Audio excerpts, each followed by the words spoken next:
मुलांनो, आज आपण आपला 15वा धडा पाहणार आहोत. त्या धड्याचं नाव आहे माझे शिक्षक व संस्कार. तर या पाठाचे लेखक आहेत लेखक शंकरराव खरात. तर या पाठातून लेखकाने शालेय वयात म्हणजे आपण ज्यावेळी शाळेमध्ये शिकत असतो त्यावेळी पहिलीपासून 10वीपर्यंत त्याला म्हणतात आपले शालेय वय. तर शालेय वयामध्ये म्हणजे लेखक ज्यावेळी शाळेत होते त्यावेळी शिक्षकांकडून केल्या जाणाऱ्या संस्काराचे, संस्कार मतलब अच्छी बातें, संस्कार महत्त्व प्रस्तुत पाठातून लेखकाने व्यक्त केले आहे. बघा, आपल्या जीवनामध्ये एक चांगला शिक्षक किंवा चांगले शिक्षक मिळणे ही फार महत्त्वाची गोष्ट आहे प्रत्येकाच्या आयुष्यात.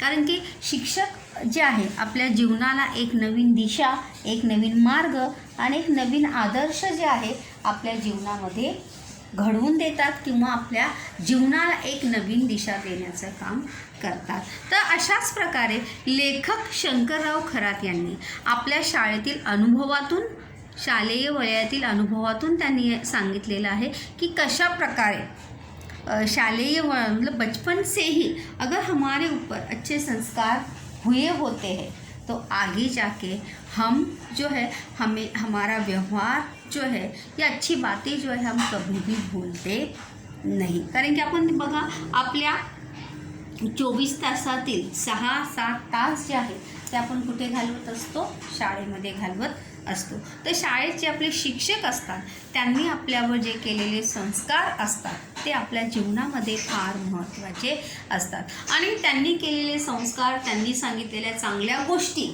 जर आपण आपल्या जीवनामध्ये अवलंबित केल्या तर नक्कीच आपण आपल्या जीवनामध्ये हम अपने जीवन में एक अच्छा मुकाम हासिल कर सकते हैं, जीवन में सफलता ज़रूर प्राप्त कर सकते हैं. तो चलिए देखते हैं कि लेखक ने यहाँ पर कौन कौन सी बातें अपने अनुभव के माध्यम से यहाँ पर बताई है. सबसे पहले हम यहाँ पर सिर्फ फर्स्ट पैराग्राफ देखते हैं. शुरुआत में मी माझी गावची शाळा सोडणार होतो. मी म्हणजे कोण? लेखक. पहिल्यांदा बघा, अभी भी बहुत सारे गांव में देखो 1 से लेके 7वीं तक ही स्कूल होते हैं और 8वीं के बाद पढ़ने के लिए दूसरे बड़े गांव में जाना पड़ता है. पुढील शिक्षणासाठी इसलिए लेखक भी जा रहे थे. पुढील शिक्षणासाठी औंध हे गावाचं नाव आहे, शहराचं नाव आहे. कहाँ पर है? सातारा जिले का ये गाव है. तर लेखक सुद्धा औंध या सातारा जिल्ह्यातील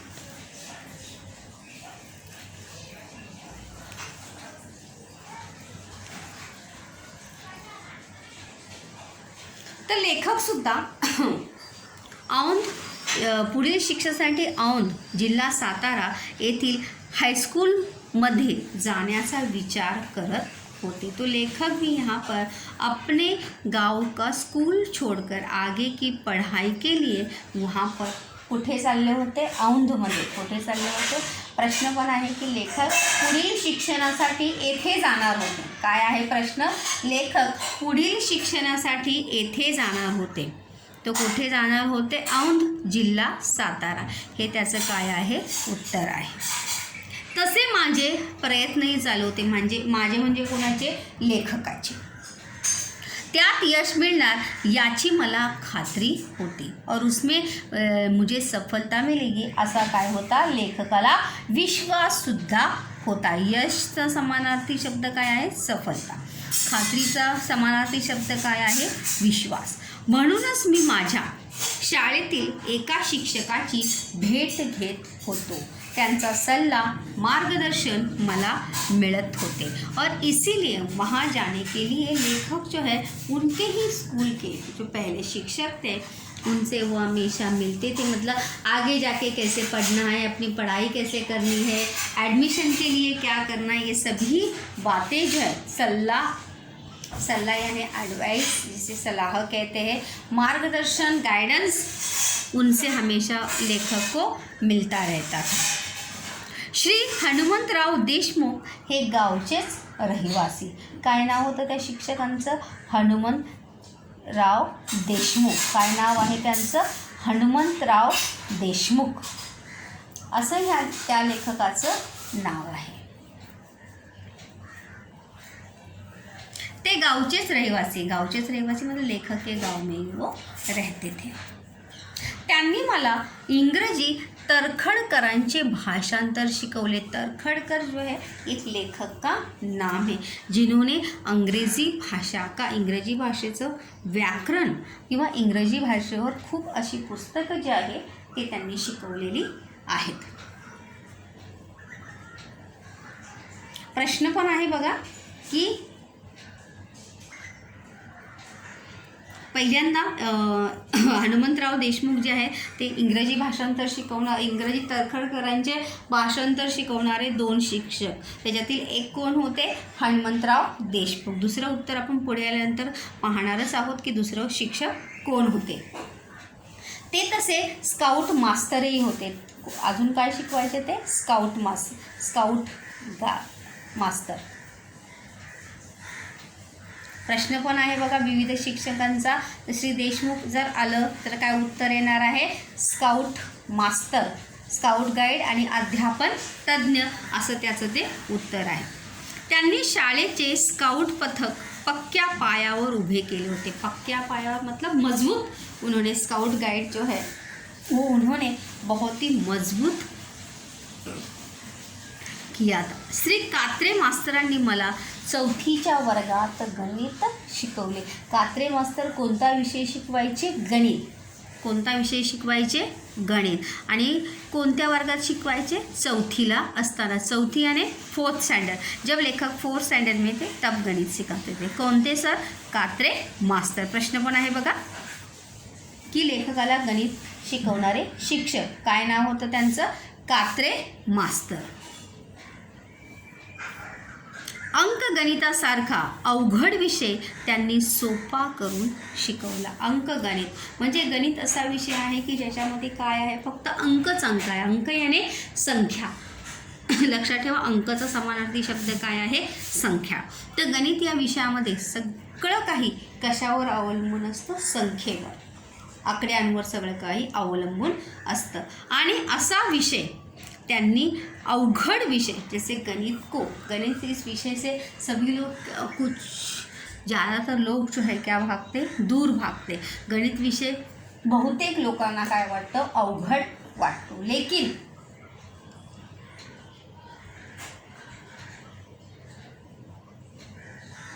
कात्रे मास्तरांनी हाच विषय सोपा करून शिकवला. मतलब ईजी तरीके से उन्होंने गणित ये विषय उनको पढ़ाया था. अवघडचा समानार्थी विरुद्धार्थी शब्दच काय आहे? सोपे. आणि अवघडचा समानार्थी शब्द आहे कठीण आणि सोप्याचा समानार्थी शब्द आहे सरळ. आमचे कात्रे मास्तर अंगाने सडपातळ. बघा कात्रे मास्तरांची अंग यष्टी असा पण प्रश्न येतो.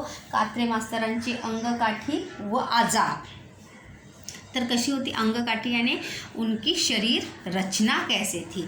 आमचे कात्रे मास्तर अंगाने सडपातळ. सडपातळ म्हणजे दुबळे पत्रे. ही काय आहे? त्यांची अंगकाठी. अंगाने सडपातळ. आणि दम्याच्या विकाराने त्यांना कोणता आजार होता? दमा, जिसे आस्थमा कहते हैं. तर त्यांना आस्थमा की क्या थी? बीमारी थी.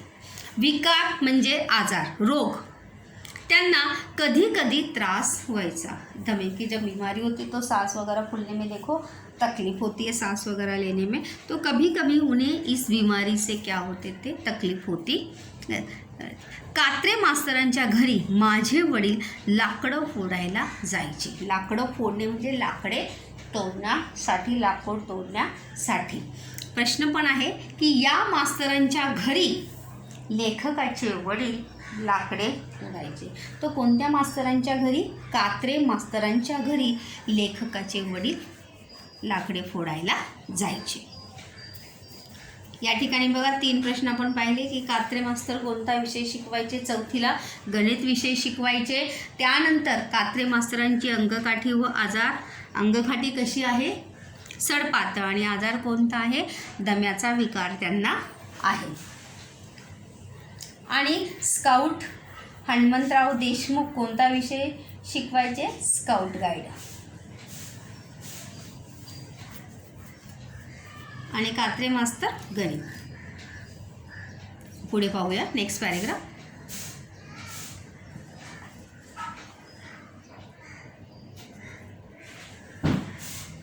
श्री गोळीवडेकर मास्तर मला मराठी 5वीत होते. मराठी 5वीत मतलब मराठी मीडियममध्ये लेखक शिकत होते, त्यामुळे लेखक 5वीमध्ये असताना ते इतिहास भूगोल शिकवायचे. उनका विषय कौन सा था? इतिहास भूगोल. गोळीवडेकर कोणते विषय शिकवायचे? इतिहास आणि भूगोल ते शिकवायचे. त्यात इंग्रजी पहिलीत तळखरकरांचे पहिले भाषांतर शिकवायचे. बघा, तळखरकरांचे भाषांतर शिकवणारे 2 शिक्षक. पहिलं मी सांगितलं होतं एक हनुमंतराव देशमुख आणि दुसरं काय उत्तर आहे?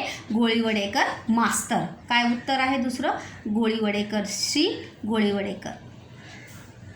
लेखकाला कोणत्या इयत्तेमध्ये शिकवत?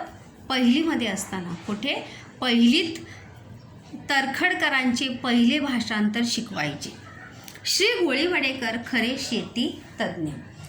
प्रश्न पण आहे बघा या ठिकाणी की शिक्षक आणि त्यांची गुण वैशिष्ट्ये.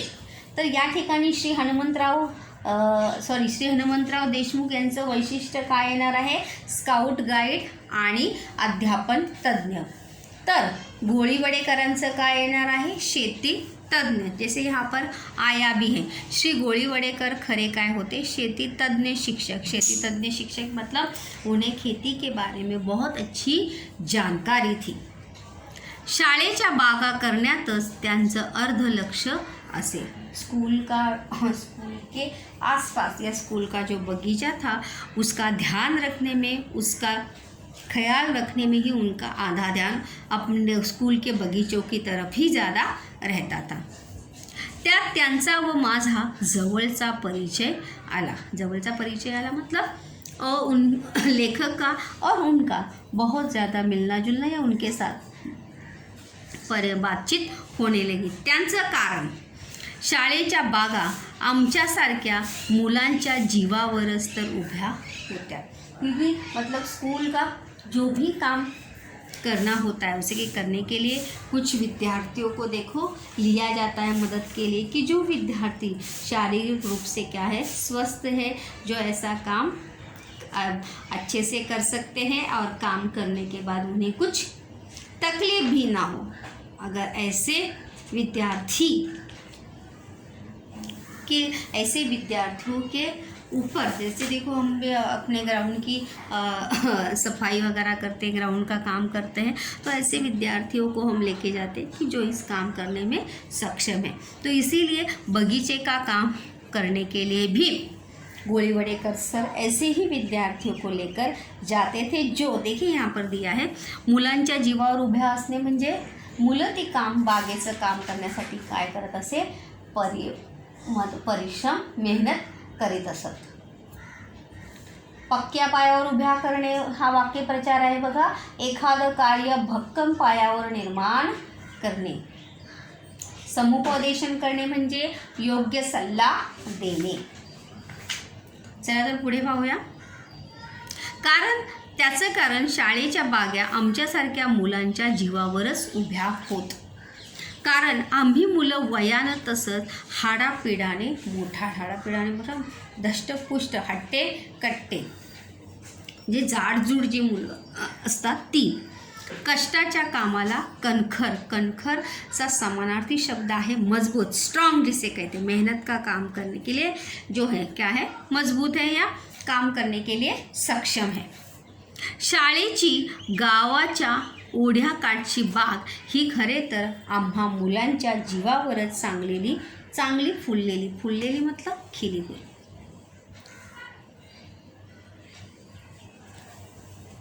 प्रश्न पण आहे बघा की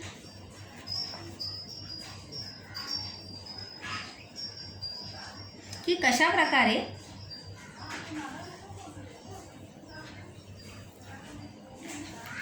म्हणजे कोणती बाग मुलांच्या जीवावर चांगली फुललेली, तर शाळेची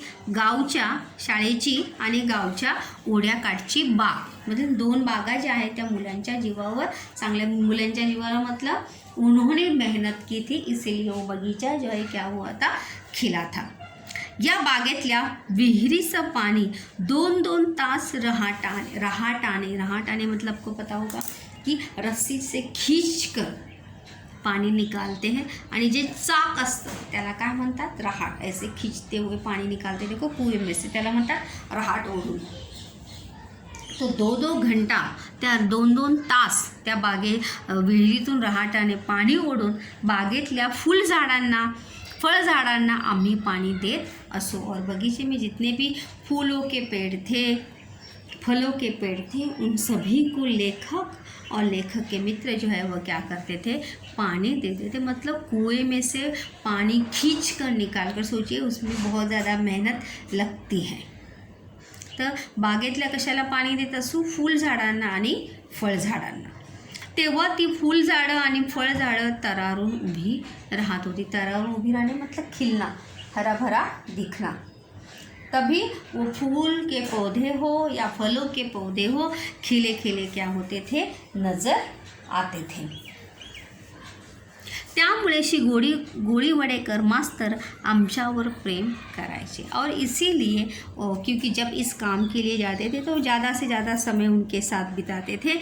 त्यामुळे लेखकाचा आणि श्री गोळीवडेकर मास्तरांचा काय आला होता, खूप जवळचा असा त्यांचा संबंध जास्तीत जास्त त्यांचा आला होता।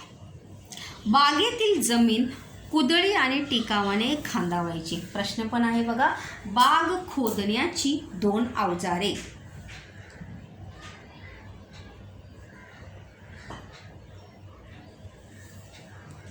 काय उत्तर येणार आहे बघा, बाग खांदण्याची किंवा खोदण्याची 2।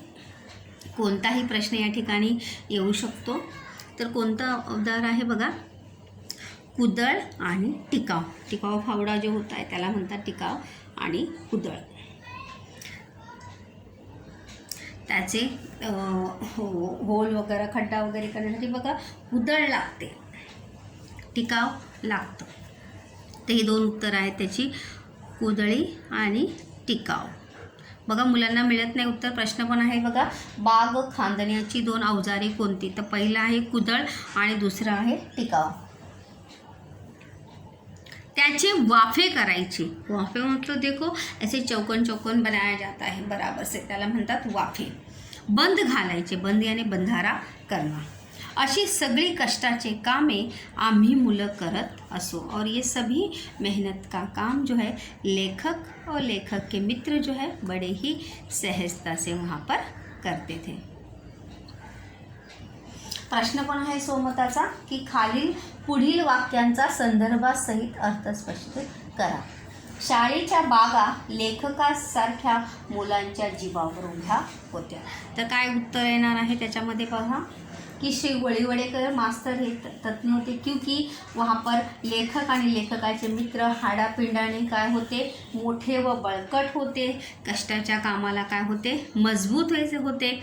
और वहाँ पर उन बगीचे को पानी देने के लिए कहाँ से पानी लाना पड़ता था, कुएं से पानी, और 2-2 घंटा वहाँ से कुएं में से पानी खींच कर वहाँ से वो निकालते थे और बगीचे को वहाँ पर पानी दिया जाता था। इसीलिए ऐसा कहा है कि शाळेच्या बागा आमच्या लेखकांसारख्या मुलांच्या जीवावर उभ्या होत्या। चला तर पुढे पाहूया।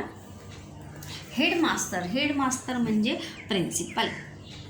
प्रश्न पण आहे की हेडमास्टर कोण होते शाळेचे, तर श्री नाईक मास्तर कोण होते, हेडमास्टर होते त्यांच्या शाळेचे प्रिन्सिपल।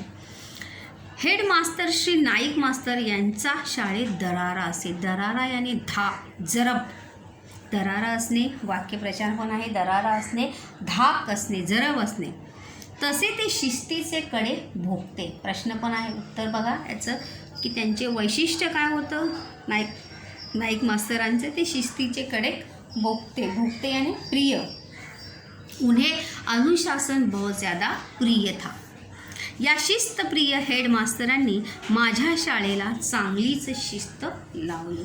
और ऐसा कहा जाता है कि जब स्कूल के प्रिंसिपल अनुशासन प्रिय हो तो ज़रूर स्कूल को क्या होता है, ये स्कूल भी एक अच्छे अनुशासन में ढल जाता है। तो इसीलिए लेखक भी कहते हैं कि अशा या शिस्तप्रिय हेडमास्टरांनीच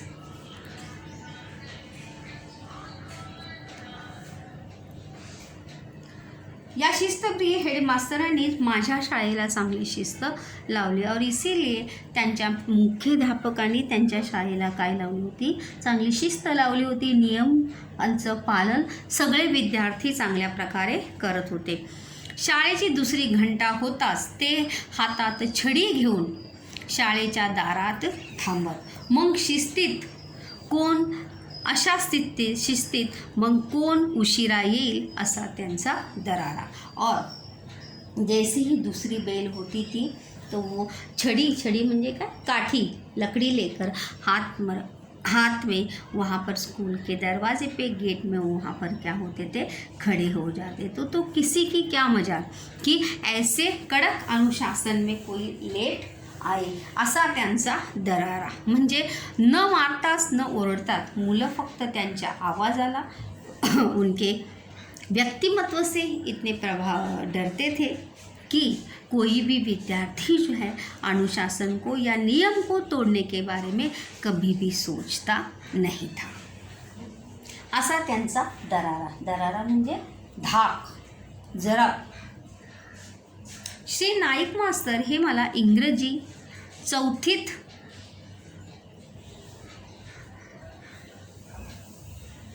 इंग्रजी आणि इतिहास शिकवत। श्री नाईक मास्टर जो है चौथी कक्षा में उन्हें कौन से विषय पढ़ाते थे, इंग्रजी और इतिहास, इंग्रजी आणि इंग्लिश। त्यात इंग्रजीचे रेड मार्टिनचे ग्रामर ते आवडीने शिकवत। रेड मार्टिन जो है लेखक का नाम है। सदान कला म्हणजे नेहमी ते विद्यार्थ्यांना समुपदेश करणे म्हणजे मार्गदर्शन करणे। वाक्यप्रचार कोण आहे बघा, समुपदेशन करणे, योग्य सल्ला देणे, योग्य मार्गदर्शन करणे। श्री रायगावकर मास्तरांसारखे ते कधीही इतर सार्वजनिक कार्यात पडत नसत। रायगावकर सरांचं वैशिष्ट्य काय आहे की त्यांना समाज कार्याची काय होती, आवड होती। सार्वजनिक कार्यात पडणारे शिक्षक, काय नाव आहे त्यांचं, श्री रायगावकर। आणि नाईक सर कोणते दोन विषय शिकवायचे, इंग्रजी आणि इतिहास। आपण बरं आणि आपली शाळा बरी, आणि हे त्यांचं कार्य, त्यामुळे त्यांनी शाळेला शिस्त आणली। आणि नाईक मास्तरांचं वैशिष्ट्य काय होतं ते, और किसी भी कार्य में हिस्सा नहीं लेते थे, बस अपने स्कूल और अपने विद्यालय के अनुशासन पर उनका ध्यान था। आणि परीक्षेच्या निकालाच्या दृष्टीने त्यांनी शाळेची चांगली प्रगती की, और स्कूल का या विद्यालय का रिजल्ट किस प्रकार से अच्छे से आए इसकी तरफ हमेशा वो ध्यान देते थे, और उसी के में हमेशा वो अपना काम करते रहते थे।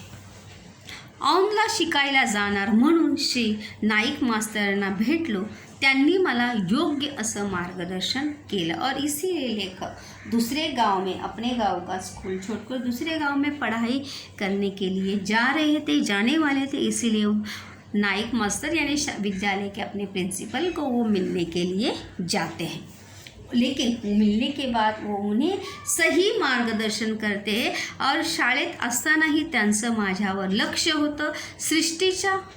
शिस्तीच्या दृष्टीने यानी अनुशासन। शिस्त का विरुद्धार्थी शब्द क्या होगा, बेशिस्त। शिस्तीच्या दृष्टीने कसं वागावं, अनुशासन में किस प्रकार से बर्ताव करना चाहिए, अनुशासन का अपने जीवन में क्या महत्व है, ये बातें उन्होंने बताई। जीवनात आपली प्रगती कशी करून घ्यावी या बाबतीत त्यांनी केलेला हितोपदेश मी कधीच विसरू शकत नाही। और जीवन में अपनी प्रगति यानी अपना विकास किस प्रकार से हमें करना चाहिए, करके लेना चाहिए, ये जो उन्होंने बहुत ही अमूल्य ऐसा उपदेश, हितोपदेश मतलब माझ्या हिताचा, माझ्या कल्याणाचा जो उपदेश त्यांनी केला होता तो मी कधीही विसरणार नाही. मी म्हणजे कोण? लेखक शंकरराव खरात कधीही विसरणार नाही. श्री रायगावकर देशपांडे या शिक्षकांनी तर मला संस्कारदृष्ट्या उपकृत करून ठेवले आहे. उपकृत करणे म्हणजे उपकारात ठेवणे. वाक्यप्रचार आहे, उपकृत करणे म्हणजे उपकारात ठेवले आहे. कसे ते 1-2 प्रसंग येथे उद्धत करून स्पष्ट करतो. उद्धत करणे म्हणजे चांगले सांगणे किंवा बोलणे, व्यक्त होणे. मतलब संस्कारदृष्ट्या त्यांनी त्याच्यावर संस्कार तर केले, पण कशा प्रकारे ते उपकृत करून ठेवलेला आहे, उपकारात ठेवलेला आहे. ये लेखक आगे के प्रसंग से हमें बताना चाहते हैं की कशा प्रकारे ते लेखक 2 प्रसंगाच्या माध्यमातून सांगणार आहेत की श्री रायगावकर आणि देशपांडे या शिक्षकांनी कशा प्रकारे त्यांच्या जीवनाला एक वेगळं वळण दिलेलं आहे. या उन्हें अपने जीवन में, लेखक को जो जीवन में संस्कार दिए हैं वो किस प्रकार से आगे जाके काम आए हैं. यामध्ये दुसरा एक स्वमताचा प्रश्न आपण याच परिच्छेदावर आधारित घेऊ शकतो की तुम्ही तुमच्या शाळेच्या आठवणी तुमच्या शब्दात व्यक्त करा किंवा तुमच्या आवडणाऱ्या शिक्षकाविषयी तुम्ही तुमचे मत किंवा तुमच्या भावना व्यक्त करा. निबंध की तरह नहीं, एक स्वमत की तरह ही उसका उत्तर जो है वो लिखना है.